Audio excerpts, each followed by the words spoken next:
We provide solutions to cities, towns, and villages. People do respect that level of government.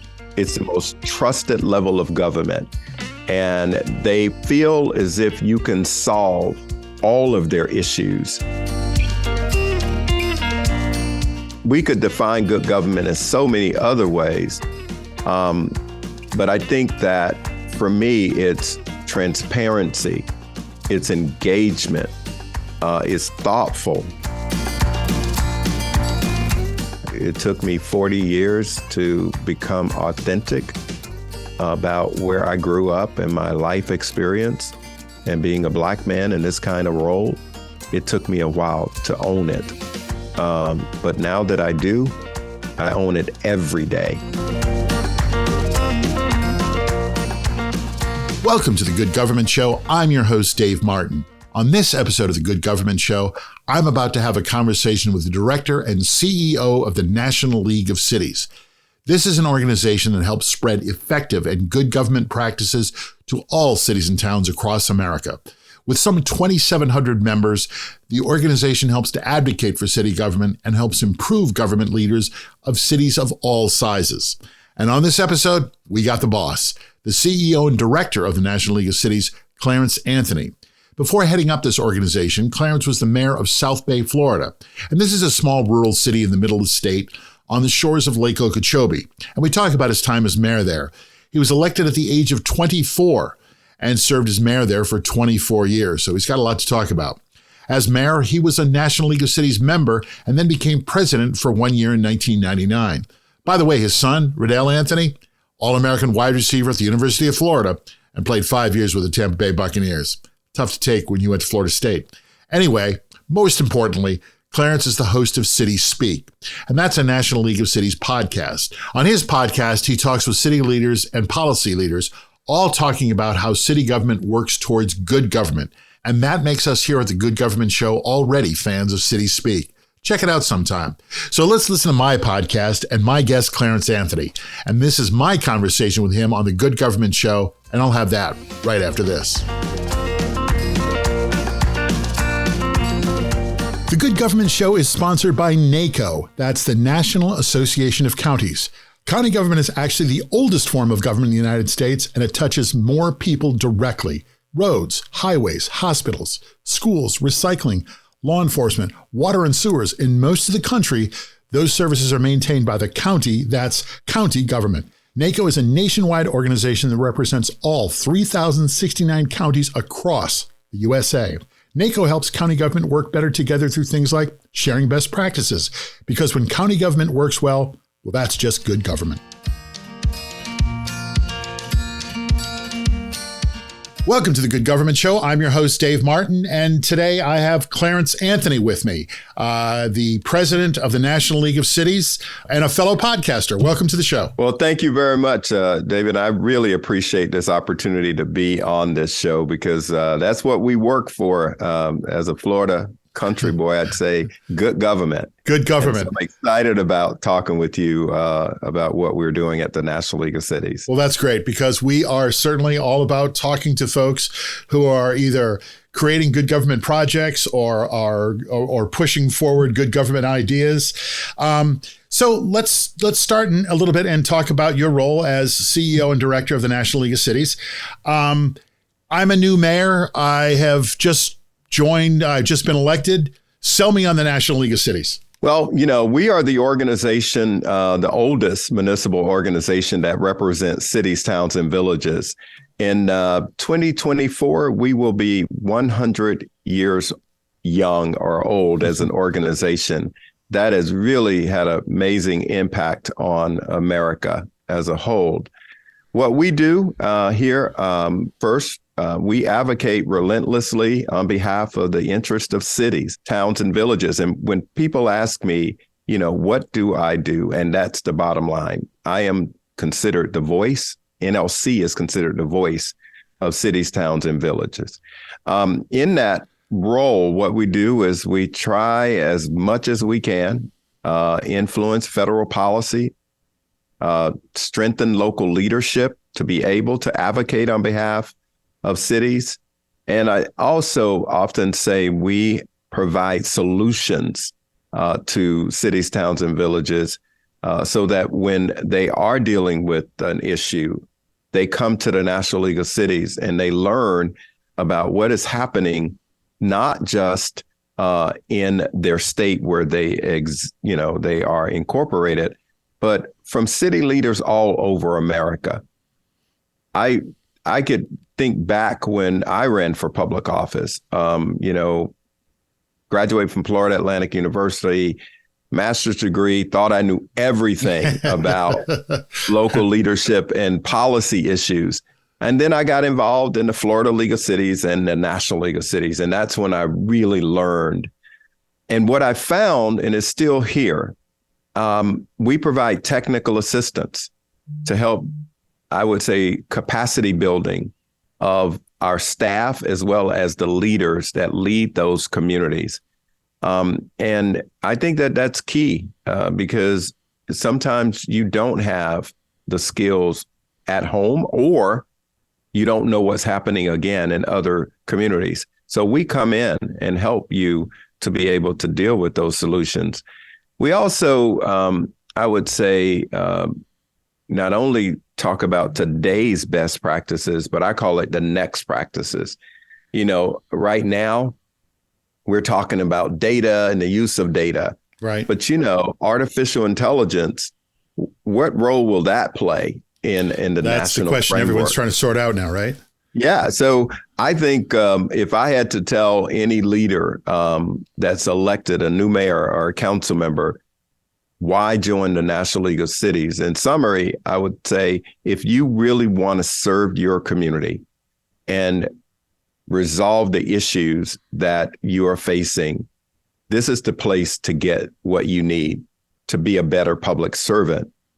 And if you want to help advocate on behalf of cities with leaders from all over the country, the National League of Cities needs your help in Washington, D.C. to do that. When you were mayor, when you were mayor of South Bay, Florida, which is Central Florida, South Central Florida, sort of Lake Okeechobee area region, how much did you rely on the National League of Cities for consulting, for advice, for support, for just outreach, just another mayor to talk to? Yeah, relied upon them a lot because my journey, again, was a young mayor, ran on crime. And then the city manager, once we dealt with that, he found me and said, "Hey, Mayor, we need to sit down and talk about the ad valorem tax rate or the rollback rate.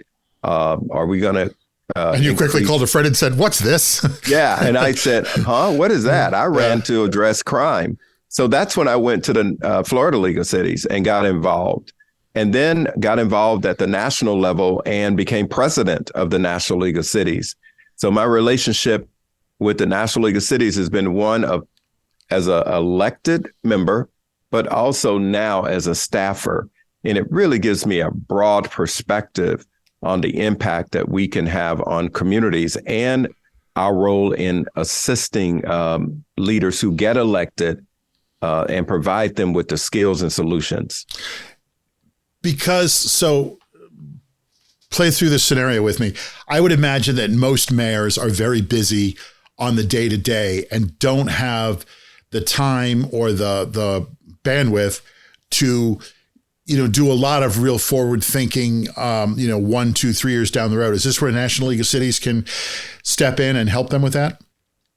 Yeah, what we do in that regard. Is that fair? I mean, it really gets to that next practice, if you will, because our leaders are dealing day to day with the issues of the day within their community. And they may not have time to think about what is coming throughout the next 2 or 3 years. But that's what our research does. And that's what our conferences do. We convene, we talk about those issues. Our research department is talking about the future issues. So I travel a lot and I start looking at the newspapers, and I started seeing 8 years ago, this not the pandemic, but this epidemic on, I would say, opioids. And I came back to the office and I said, something is starting to happen in Northeast, Midwest, rural communities. And lo and behold, we started doing research and we started providing this information to our local leaders to say, you need to pay attention to this because it's coming. And here are some of the things you can do to help define whether you have this challenge in your community or not. The same thing is happening with fentanyl. So we try to help our leaders because we know that day to day they're dealing with the basic bottom line issues that may be impacting their communities. And how effective is it to share best practices? You know, it's very important, and it's the way in which it's shared. And what I mean by that is you could be a large city, mid-sized city, or just a rural small community, and you may have a housing issue. It's the same in each community, but it's the magnitude. So when you come to our convenings, you have small cities talking about housing, quality of housing, access to housing. Then you may go into a mid-sized community and it starts to get, how are we planning for growth and development within housing? Yeah, but the mayor of... And then the larger cities are talking about access to housing, supply of housing. It's still the same issue, but when you come to NLC, we open the door for sharing. Yeah, but what I was going to say is the mayor of Belglade, rural city in Florida, their housing issues are vastly different than the mayor of Detroit or Chicago, right? So how does it help? Well, it helps because you, again, identify mayors in two Belglade. Extremes, certainly. Yeah, it's two extremes, but there are many Belglades throughout America. Okay. In rural Virginia, in rural New York, mm-hmm. It's the same issue. The diversity of their population, the industry may be different, but the issue is the same. It oftentimes deals with, in those rural communities, the quality of the housing, because you can have housing in some of the rural communities throughout America, no matter where they are, and the quality of the housing is similar. The ability to attract a diversity of housing, not just small housing. You may want larger communities, higher cost communities to be developed in that community. Whereas in Washington, D.C., where I work, I would tell you, we're looking for affordability. We're looking for the supply of housing because things are so hard. It's so hard to get a house. But we can set the table for Atlanta, Washington, D.C., Chicago, New York, the top cities, to be able to have a conversation of how they deal with that issue. And we can also set the table for the South Bays and the Belglades that have a different issue, a different size community, but housing is still a challenge in that community. So I live in New York City, and they say that being mayor of New York City is the second hardest job in politics after president. Is being a big city mayor that hard? Is it truly one of the hardest jobs in politics? I think when I have interviewed and talked to leaders that were mayors and they became a congressional member, they often say the best job I had was being a mayor. I speak to congressional members, yes, that then go back home to run for mayor and say it is the best job. Because why? You can see the changes almost within 6 months on a decision that you've made. Okay. You could see the impact of your decision making probably a lot quicker. So the reward for doing great things is just so much quicker and visible. To be able to pave a road in rural South Bay and Belglade that you've been working on for a year, and you go to work and then you come home and you drive down that same road, you're like, aha. All right. That First Street is now done, and the residents, good and bad, they have access to you. They thank you or they challenge you. So it is more rewarding to be able to be home and to be able to see your work and your rewards for your work and your commitment. I was talking with Tacoma Mayor Victoria Woodards, who's also the president of the National League of Cities. And she said, when she's at the supermarket, people stop her all the time. Like, you're at the grocery store? Yes, I am. And I have to go home and load the dishwasher. But she said, it takes her forever to get out of the store, and, pumping gas, it takes her forever to get out of the gas station. Yeah, that's a true story, because I will tell you, when I was mayor, my wife sometimes would want me to go on errands and would say, nope, I got it, because you will not get back on time, because people do respect that level of government. Yeah. It's the most trusted level of government. And they feel as if you can solve all of their issues, whether it's education, whether it is, school systems and how you integrate school systems within your community, transportation, whether it's the Turnpike or it's I-95. They think you can solve all of those issues. And guess what? You have to be at the table. You have to insist that you be at the table to talk about those issues, but you don't have responsibility for them in most cities. But they feel like you do. I was talking with the county commissioner, and he says his wife will not allow him to go to the hardware store on the weekend. She's like, nope, you can't do it. You turn a 15-minute errand into a 3-hour, job. And no, we're not doing that anymore. So tell me a little bit about your podcast, brother podcaster. Why did you get one started? I've listened to one or two of them, not all of them, I must confess. How did it come together, and what's the goal of your podcast? Yeah, first of all, what's your critique of my podcast, David? Well, how did you enjoy my podcast? I did. I listened to the one I listened to for all the way through and was really interested in was the mayor of Oakland. Just a fascinating story. And wow, I can't wait to talk to her. So no, it was interesting in what you were doing, in what you were sort of getting their story out, which I thought was great. Yeah. City Speak with Clarence Anthony is our podcast at the National League of Cities. And the goal of creating the podcast was to really tell the stories of cities, towns, and villages all over America and how they are dealing with tough issues, maybe a new idea that wanted to share with our subscribers and listeners. But most of all, it's to put a face on local government. Okay. It is to have our guests to tell their story about their journey of why they got into public service. And it's so amazing. Every story is different. It could have been they had an issue that nobody wanted to address and solve. So they felt like if they ran, they could do that. They felt like their community wasn't represented. Their neighborhood wasn't represented.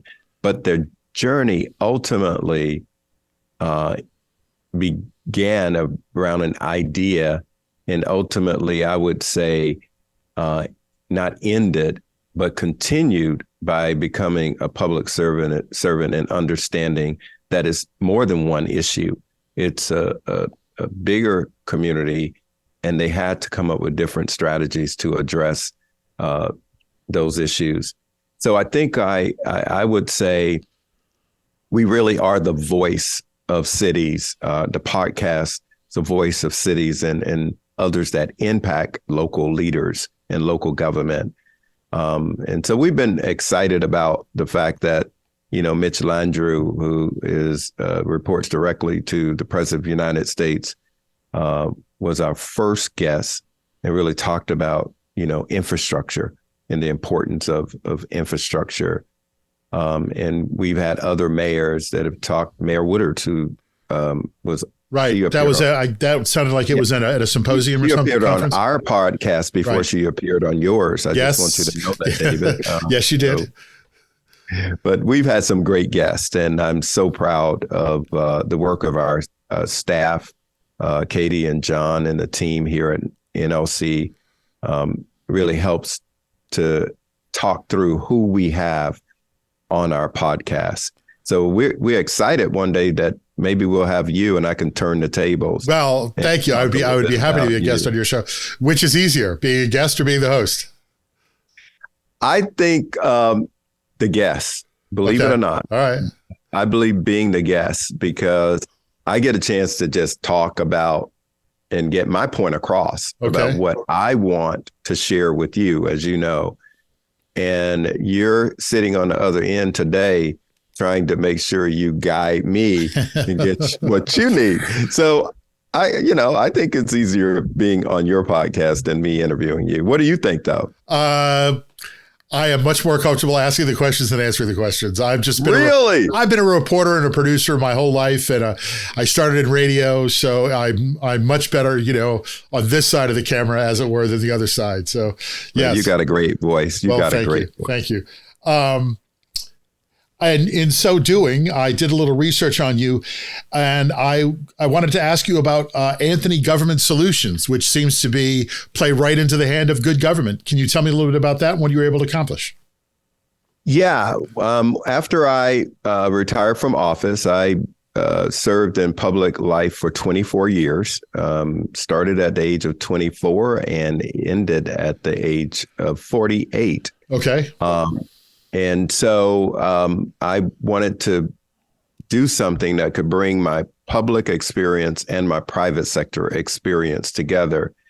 And I provided consulting services and training to local governments, around community engagement, connecting to diverse communities, land use issues, because my graduate degree is in urban planning from Florida Atlantic University. Go Owls.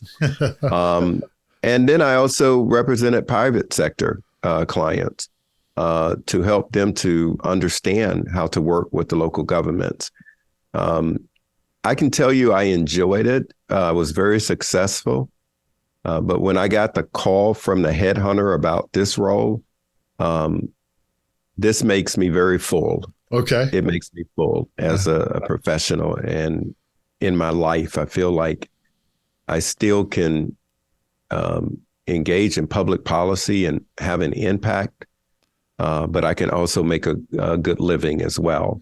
Can you give me a couple of quick examples of some government solutions you're able to provide or help with, get started? Yeah, I think on the housing. We love hearing about good government. Good government. Yeah. First of all, I think good government is where you're able to develop good public policy that's inclusive of the community that you represent, the entire community. You're engaging them not at the end of the process, but you're engaging them at the beginning. And all right, we're gonna get to all of that. I was just wondering if you had one or two examples of what you're able to provide through your Anthony Government Solutions. Yeah, I think that's what I was able to provide. I basically help local leaders to be able to set the table, to bring all kinds of people to the table and to come up with solutions. And those solutions needed to have a financing mechanism. So good government involves all of those things and coming to implementable outcomes. All right. Well, now I have our Good Government Show questionnaire. We are going to get to the heart of your philosophy of government. So, you just started in on this, which is why I picked this up. From where you sit now as director and CEO of the National League of Cities, but also with your background in your own consultancy and as mayor of a small city, define good government. I'll continue. It's policies that are developed to address issues. Good government involving the community, all of the community, whether you're in the east, west, north, or south of the community. Good government has a plan and a vision and a blueprint. And the blueprint is created so that we can track the outcomes. And for me, you can have an idea, but good government says it needs to be funded. So an idea from the federal government or the state government that comes down to the local level and say, you guys must implement this, must have money attached. That's good government, and that's good policy. Now, we could define good government in so many other ways, but I think that for me, it's transparency, it's engagement, it's thoughtful, and it's something that really transforms communities in a way that includes everybody that lives in that community.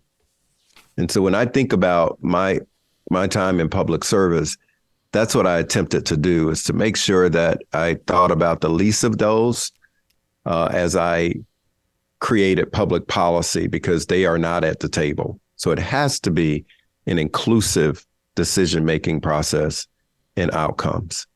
So when you're sitting with other mayors in your position, the National League of Cities, what do you tell them that they should use as their yardstick for their success? How should they judge their own success? What's your advice? That's a question that a lot of mayors think about in terms of their success and their legacy, for lack of a better term. I talk to them about what do they care about personally, and then what are the priorities of the community. And you need to really balance both of those, and why you're doing what you're doing, why you are tackling certain issues.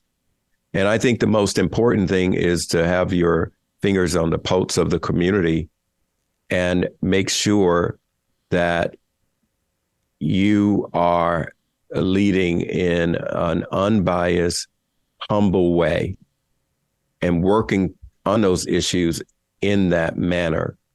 When you can do that and you can feel good about it while also achieving your own personal goals, I think you've done good. Now, I also believe in true leadership. So please know that when you run for office and you say that you're going to tackle crime, you're going to tackle transportation in a certain way, and you tell people what you're going to tackle and how you're going to do it, you get their input, but you need to keep your word. You need to keep your focus on what you ran for office to achieve. Well, then I have to hold you accountable. Did you feel like you had an impact in the crime situation in South Bay when you were mayor? We did. Okay. And yeah, I'll be very honest with you, and my staff will tell you I'm very direct. I could still be there right now in South Bay and still not have moved the needle as much as I would have wanted to move it. And sometimes it's hurtful that, the place I grew up in, that I couldn't make the impact that I wish I could have made because of the rural nature, having per capita income at that time of $13,000, having poor quality of water. But one thing that I did do, two things I did that I'm proud of, is I was able to get us off of surface water of Lake Okeechobee, which was filled with fertilizer, and the turbidity rates and all of those things were just horrible in our community. But that was our water system. And so we were able to get Belle Glade, Pahokee, and South Bay to get on a regional water system, which took us off of that surface water and put us on the aquifer. And that was a major thing because the water became more affordable. Right. Instead of before you turn on your faucet, your water bill was $20. It went down to $3 because of the regional. And we should point out, you and I are talking about these towns because we know them. These are three, I'm going to say rural, poor, unsafe communities in many ways. Is that fair? Yeah, I think, of course, I'm going to be defensive a little bit, David, about my hometowns. Well, The please define it unsafe yourself. part back in the day, it was not. We all say, when we reflect on where we grew up, it was so beautiful and all that. Well, I'm not saying that it was a beautiful But they do have life. high crime rates, those three towns. Yeah, we do. Yeah. And I still say we do because that's where I'm from. Sure. And I own that.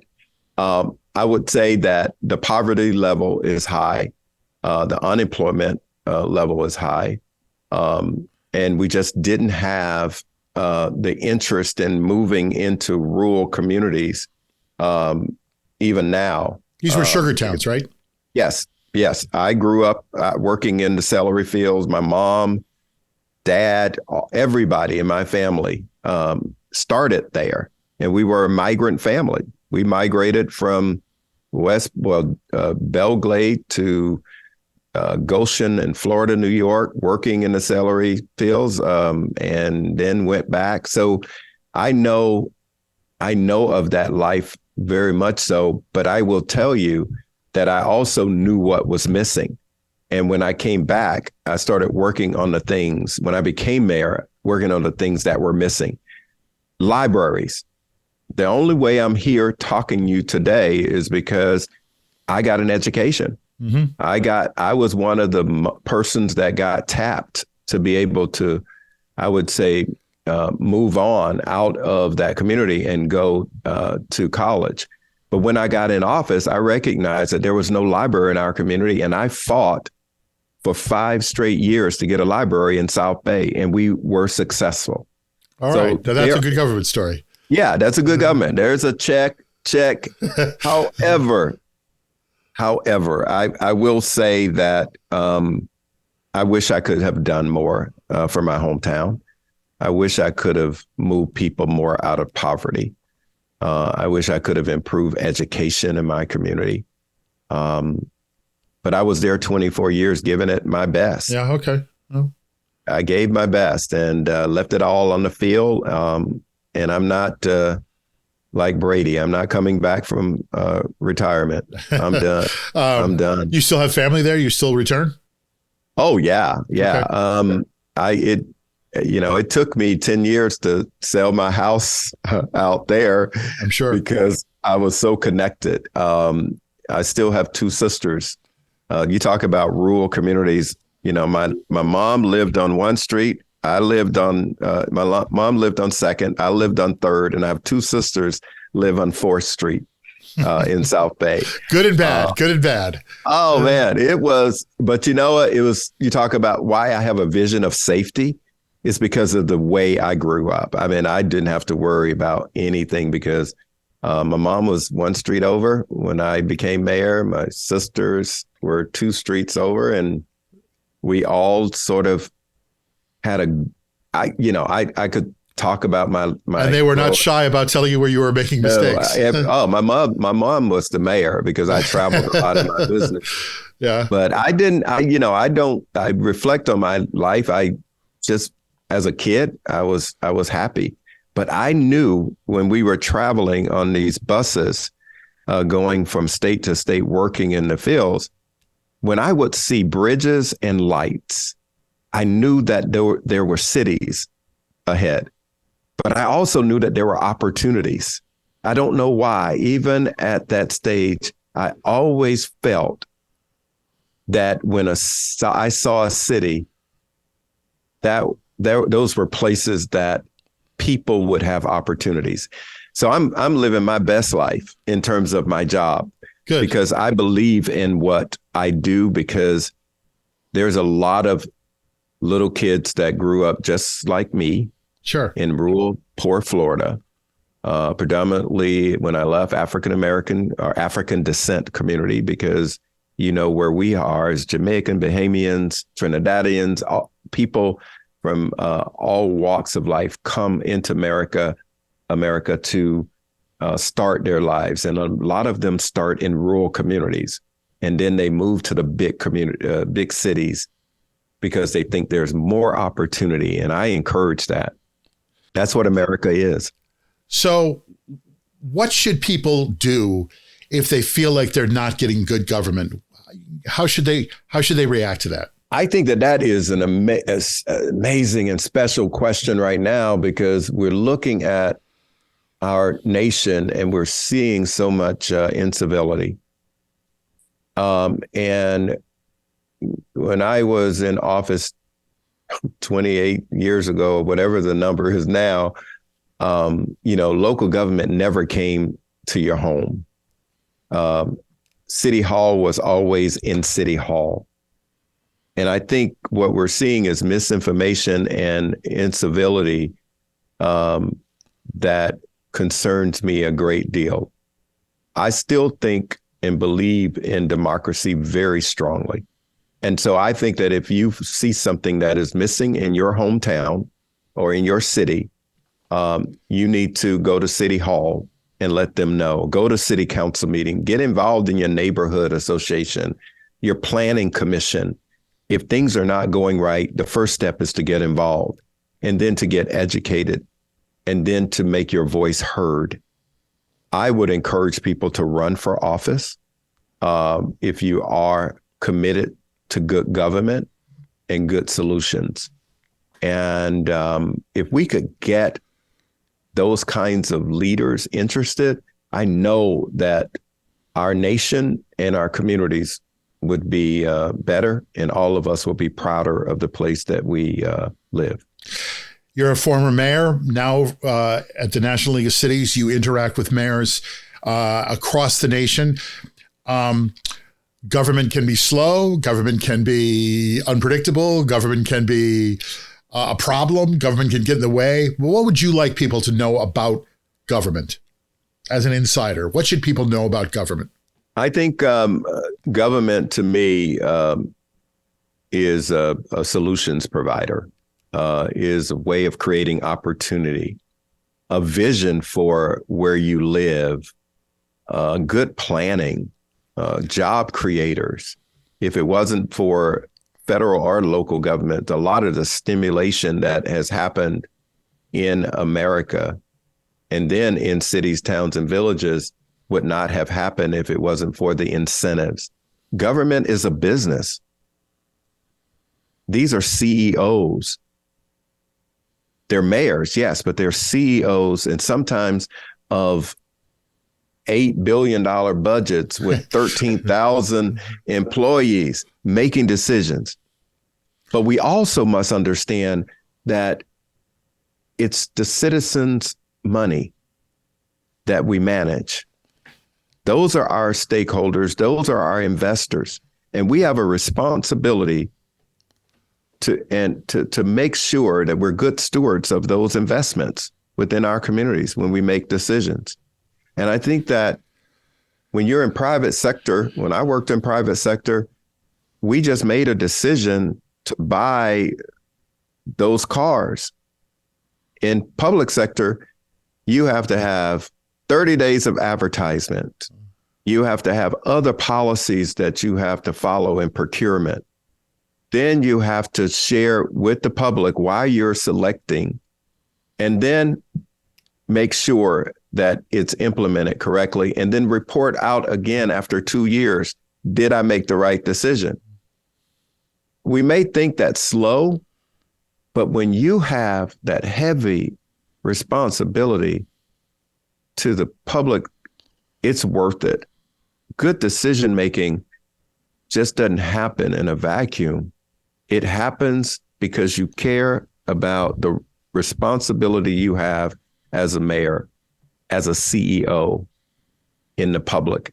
And your investors, they expect that.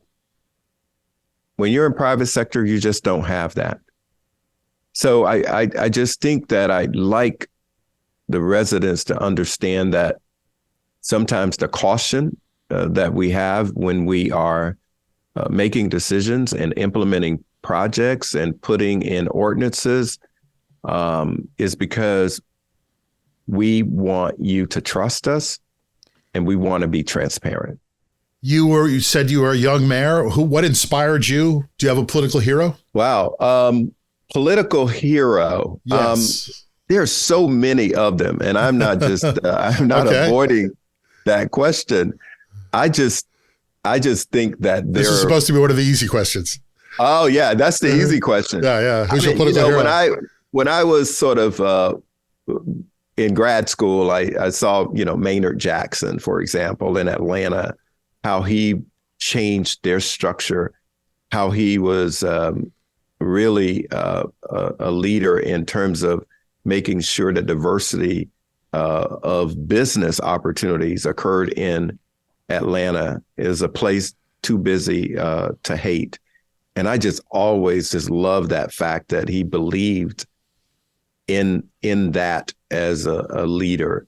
So I would think that, again, there's so many mayors out there that every day I see something, and council members and other leaders that I see are doing amazing things.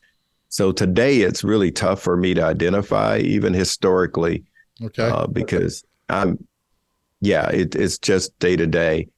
Myself personally, I from probably elementary school all the way through to my life now, I've always been an advocate for people that didn't have a voice. I was the kid that they called my mom because I was not a bad kid. It was, I always challenged things. In like the third grade, I raised my hand and asked Miss McGlamory, I said, "This is a history class, right?" And she says, "Yes. Is there anybody that looks like me that did something good in America besides be a slave?" They put me in the principal's office. And then I went on to advocate for, better lunches in the cafeteria. Then from there, I,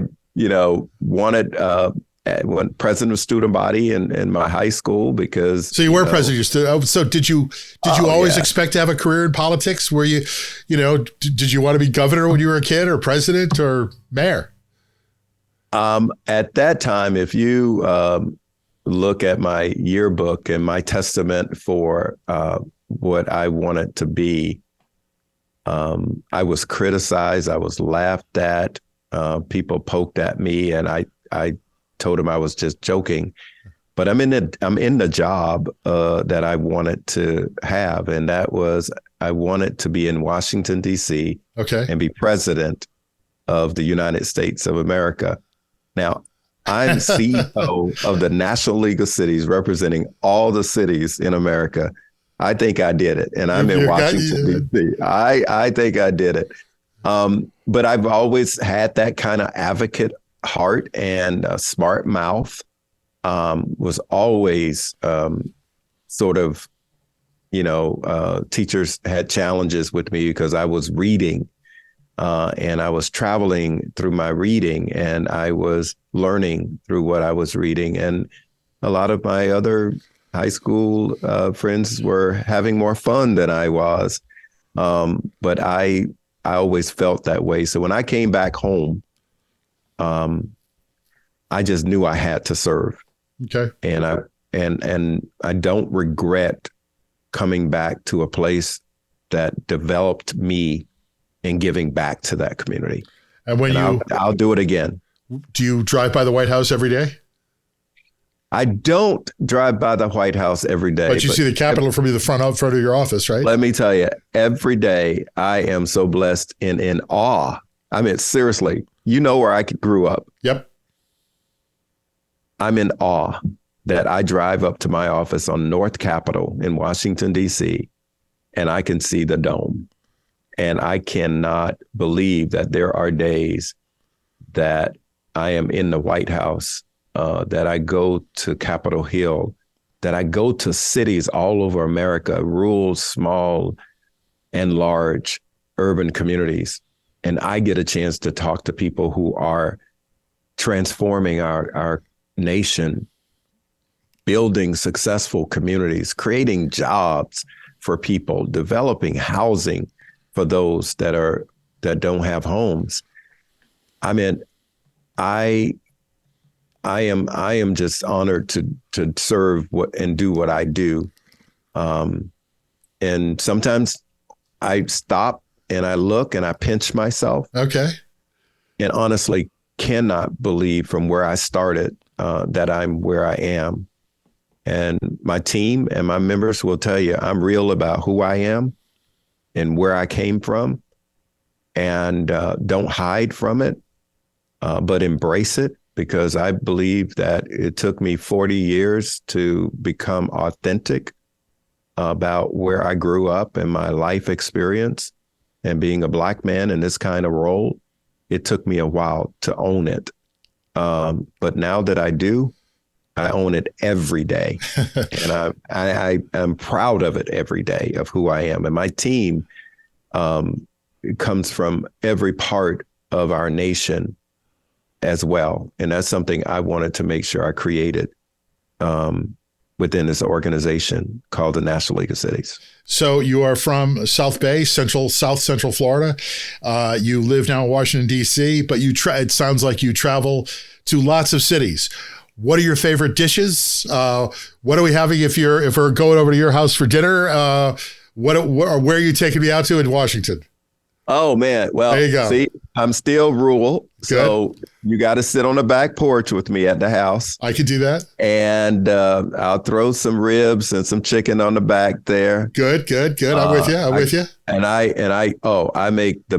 the best. I do the best ribs ever. And even my daughter says that. Ever.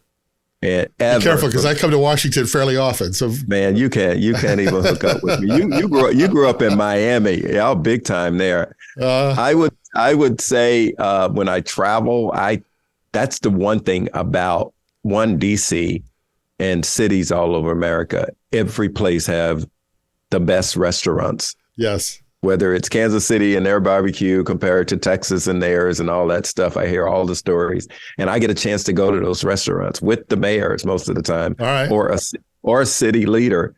The diversity of cuisines in Washington, D.C. and other cities, I did not experience as a kid, whether it's, Indian or Thai or Ethiopian.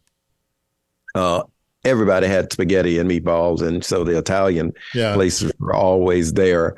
But there's something about, if you're really open to experiencing cities, and one of the secrets that I would tell your listeners to do when you travel to a new city, especially in another country, if you really want to know about the city, get up about 5 o'clock in the morning and watch the city wake up. Okay. You will see it so differently than if you get out at 9 and 10, because all the cars are on the road then. The streets are full, people are going to work. If you start at about, I'll give you a little later, 5:30, 6 o'clock. Okay. And you start seeing people get up, walking their kids, seeing them prepared to go to work. It's pretty quiet at that time. I'm imagining you sitting at a cafe in Paris, just, oh my God, 6 in the morning. As a matter of fact, it's amazing. I just came from Europe, Berlin, as well as Paris. Okay. And I've done this in Istanbul, which was my first experience, because I didn't get this idea. This friend of mine in Istanbul, he says, let's get up and go for a walk in the morning. I said, okay, let's do that. He says, 5 a.m. I said, huh? No.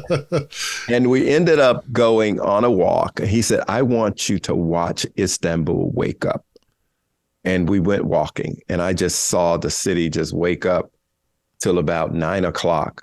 Total different city. I'm sure. He said, that's when you see a real city.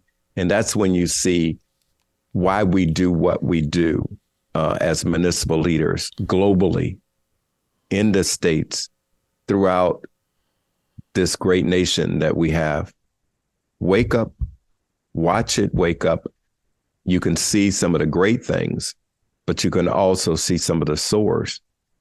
And the other visual that you need, I would encourage your listeners to have, is when you fly into a city at night, you'll see something so beautiful. The lights go forever, whatever major city it is. And you say, oh my gosh, the city is so beautiful.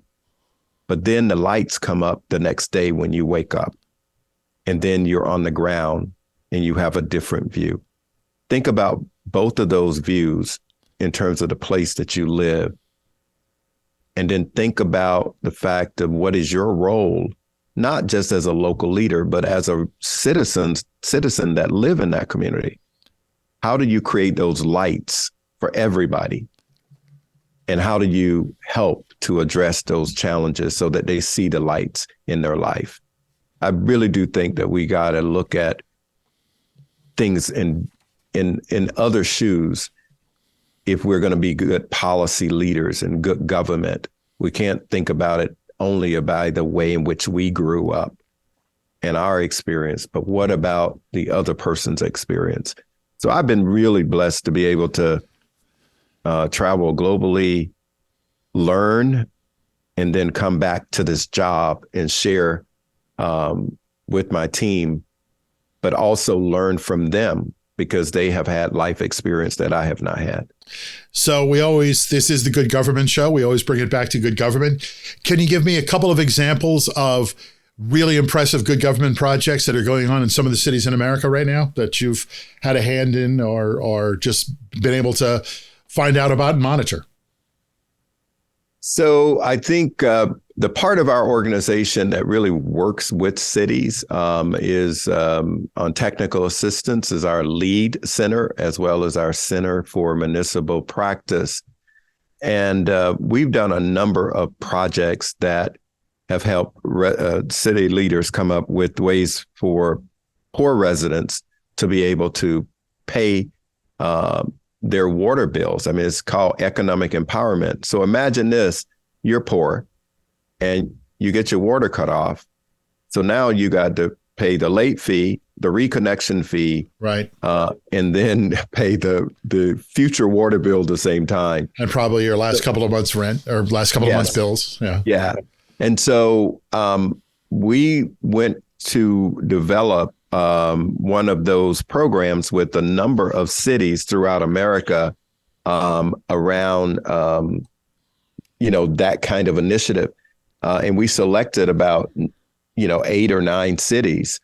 And what we were able to do was to give city leaders some ideas about how do you predict this problem so that you can get ahead of it. And we were very successful. St. Petersburg, Florida is one of those cities.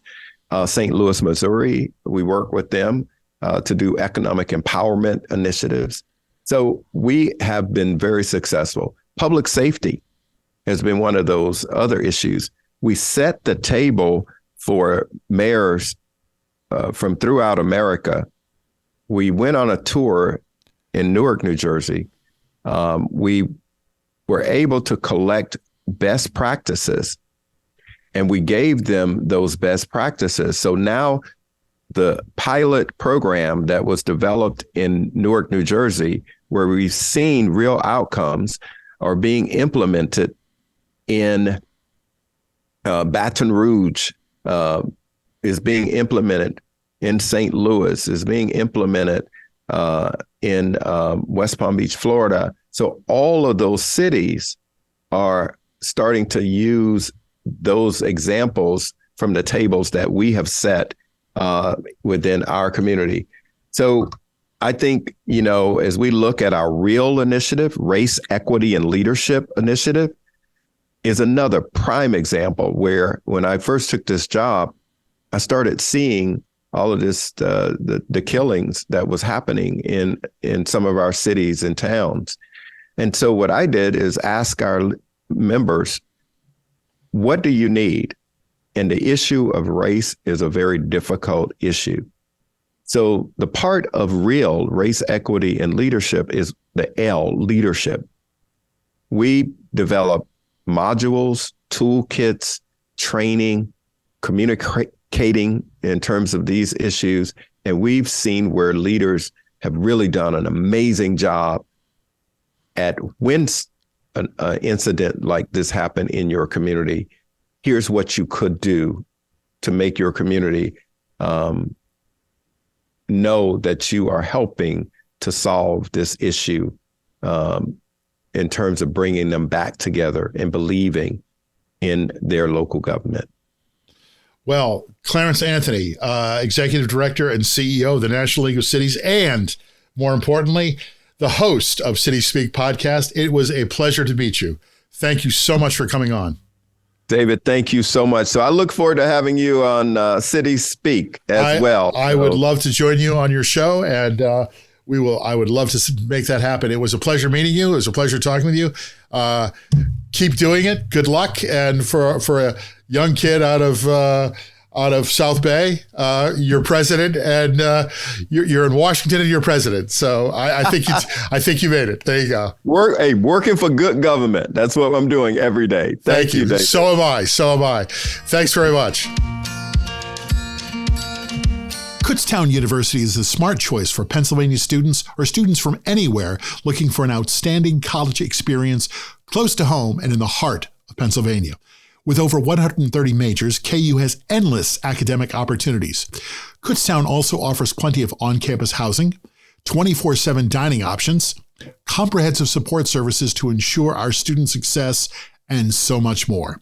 Kutztown has 22 NCAA Division II sports teams and a nationally recognized men's rugby team. How about that? Plus, you get it all with the affordable tuition of a state university. So visit kutztown.edu on the web, kutztown.edu, and see why it's good to be golden. That was the director and CEO of the National League of Cities, Clarence Anthony. To quote him, good government involves, quote, all of the community. And as he said, it has to have, quote, a plan and a vision. Well, that's certainly a good start. As he said, government is a solutions provider. And that's not bad for a guy who described himself as the kid with the smart mouth who wanted to be president and live in Washington, D.C. Well, the kid made good. Today, some pretty smart ideas are coming out of that mouth, and they're helping make government better across the country.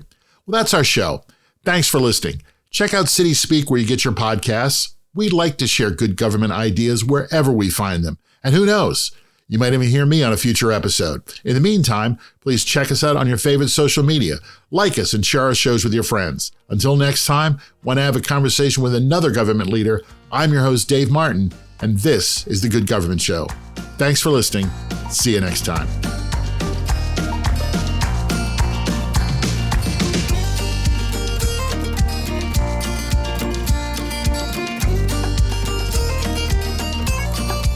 The Good Government Show and A Conversation With is produced by Valley Park Productions.